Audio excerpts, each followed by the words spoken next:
Hello and welcome to the first Monday night pause. It is so wonderful to be here and supporting this wonderful community. My name's Elizabeth Hack, and it's my mission to help stressed out dog business owners move forwards in their business and get the profit, joy and fulfillment that they deserve from their business. I have helped people with their small independent businesses for the last decade. Yes, I am old enough. I know I have a baby face. I am also old enough to be a mother. I have a 7-month-old. He's wonderful, and I have a small business myself. Now, the purpose of Monday Night Pause is for us to take a pause, take a step back and have a look at our business and work on the business rather than in the business. These calls are going to be raw, and I'm going to answer questions from the community. And I have taken my pause out to the beautiful green field near my home because my little one's not asleep. Any parents out there know the pain. But actually, I always find getting out in nature is wonderful and brilliant for helping clear your brain. So if you have any brain fog about your business, actually getting yourself out for a walk and getting back into nature can be an awesome way to help you move forwards. On these Monday night pauses, if you have any questions or queries, feel free to add them as a comment, and I'm more than happy to help you with them and nurture you as we go through the call.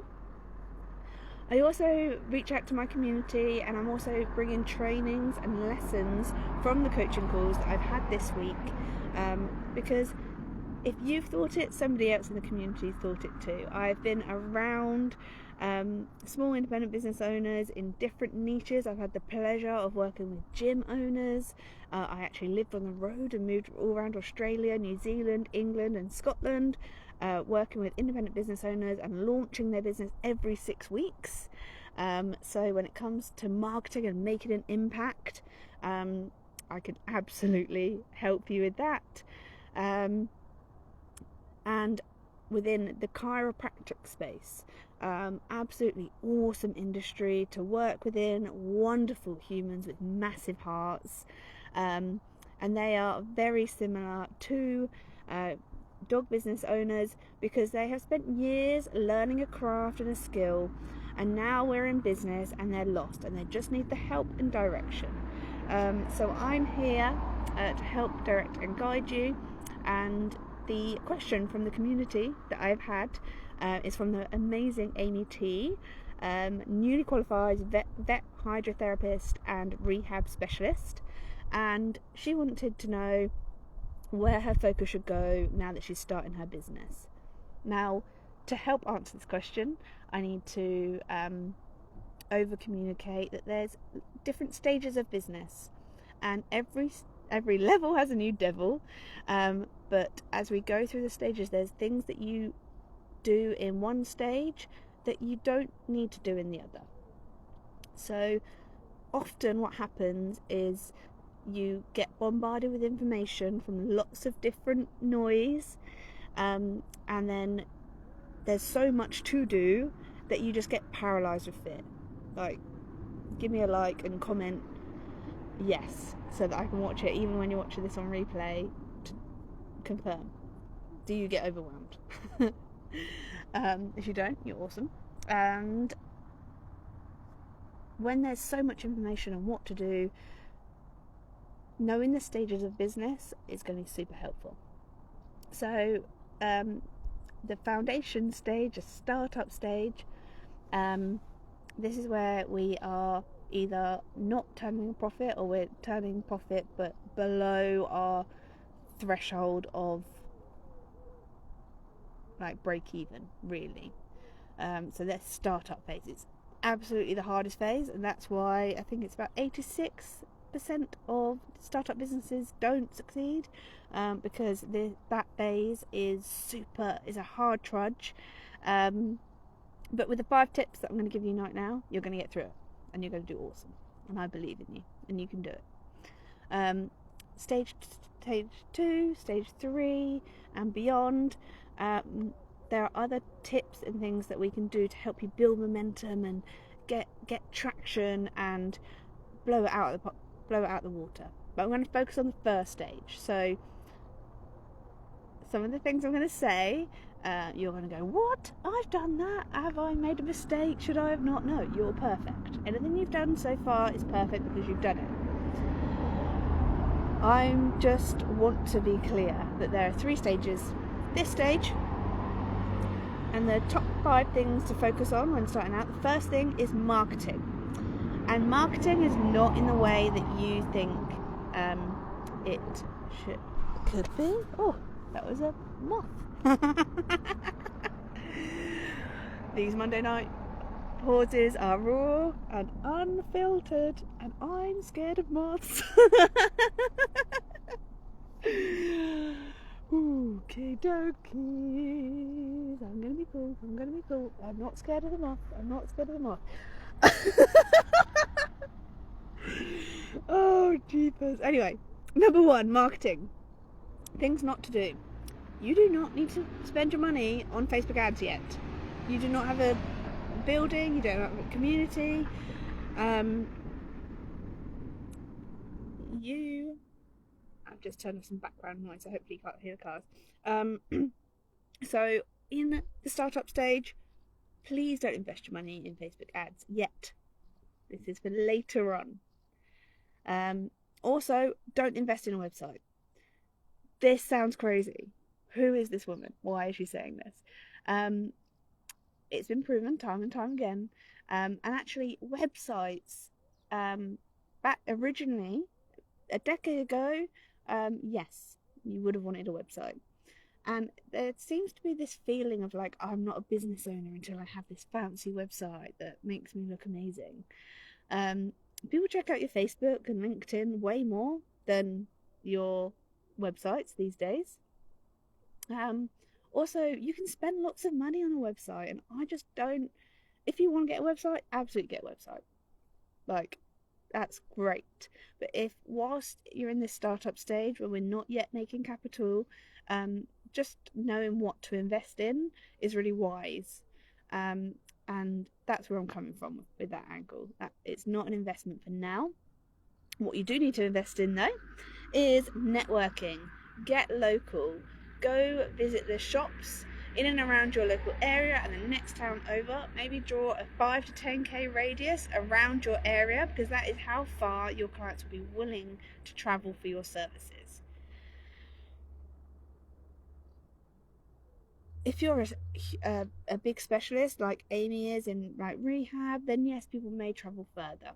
But to start off with, to prevent overwhelm, all these tips are to help you prevent overwhelm and help you take action in your week ahead. We're going to start local. Word of mouth is really important. And you're not going in there and you're not selling anything. You're just going in and being a nice human and making a conversation and say, hey, I'm local in the area. I've just qualified as a vet physio. I wouldn't say just qualified. I'm a qualified vet physio. And I just wanted to reach out to everyone local and see if you know of anyone that might need my help. Great way to start conversations. And something that I used to do when I was promoting gyms every 6 weeks. So getting in there going, oh, did you know the gym down the road is doing a special at the moment? Again, just really conversational. And your aim is to build connection, not make a sale. Because I know sales make people weird. Makes people selling themselves feel a bit odd as well. Second is core values. So back in the day, businesses used to have like a word written on the wall, like kind or something like that, something really like heart. That's a good one, heart. And then each letter would be an acronym, so it's like honesty, empathy, like, yeah. And that's all fine and dandy. However, those kind of words where it's like integrity, my version of integrity is very different to Bob's version of integrity that works in the seat next to me. So when you're defining your core values as a business, my coach always tells us that there's not business problems, there's personal problems that come out in business. So actually having some core values, particularly when the days are tough, when we only got ourselves to lean on. A lot of canine business owners are independent, and that's why they've sought the community of Canine Care Hub, and that's why they jump on calls, so that they've got someone on their side, someone in their team. And having your own set of core values can really help you when things get tough. One of my core values is I do what I say I'll do. I'm not sure that I wanted to come out and sit out here on a Monday night, but I said I'd do it, and now I'm here. I love it. And actually, having a set of core values that can push you forwards even when you are feeling uncertain or just having a tough moment, when your child won't go to bed, then you lean on them to better yourself as well. Later on in business, in the further stages down, you're going to lean on your core values to hire the right team. Because I once had an amazing manager teach me a saying: in a team, it's better to have a hole than an asshole. And leaning on core values when you're doing that recruitment will make sure that you have the right people with the right energy to work with you. Because you don't get, you want joy and fulfillment out of your business, surely, as well as profit. But you can have the most profitable business going and be miserable. Am I right? Am I right? So I'm here to bring you your joy and your fulfillment. And that starts with core values. So core values are the things that are non-negotiable for you. The things that you're a bit weird about. Timeliness can be one. And I'm calling myself that I was late to this new live because I started early on another live, and then I went to research the book that I'm about to recommend, and it stopped the live on my phone. So yeah, a bit rusty on doing lives on phones rather than on a computer, because I like to do nice slick webinars. But this raw version is awesome as well. Actually, I'm loving it. Hope you are too. So if you want to read more about how awesome core values are for your business, there's an amazing book that I can hugely recommend, by Blair Singer, and it's called Code of Honor. Blair Singer, Code of Honor. It's also on Audible if you prefer to listen to books rather than read them. I can highly recommend it. But one of my secret powers is that I can ask you just 2 questions on a live coaching call, and within 10 minutes we can build out your core values and your definition of what that core value means to you. So if you are interested, let's just jump on a call. I'd love to help you. So 1, marketing locally.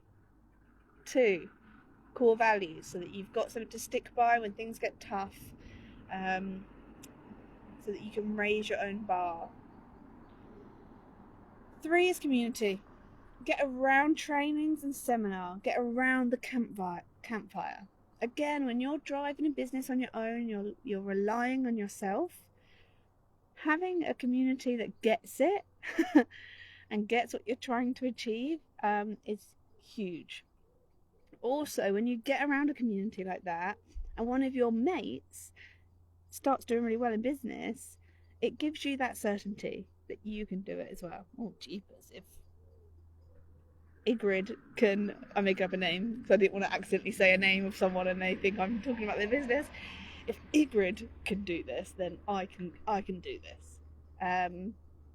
Communities are also just great when things are a bit naff and you just want to have a vent. Yes. Communities are where it's at, which is why you're part of Canine Care Hub. Number 4 is know your numbers. I have guides and worksheets. I've got everything to support you when it comes to numbers. but I want you to take takeaways from this. So first of all, you need to know your break-even number. Once you've paid all your bills, water, and if you have team members, everything, how much you need to earn so that you are even. The amount of small business owners that just have money come in and money go out, and they don't know what's happening when, and they don't have like a profit and loss every single month, is very common. And you'd be surprised at some of the people I've coached with and how much. There was this one couple that had never looked at their numbers.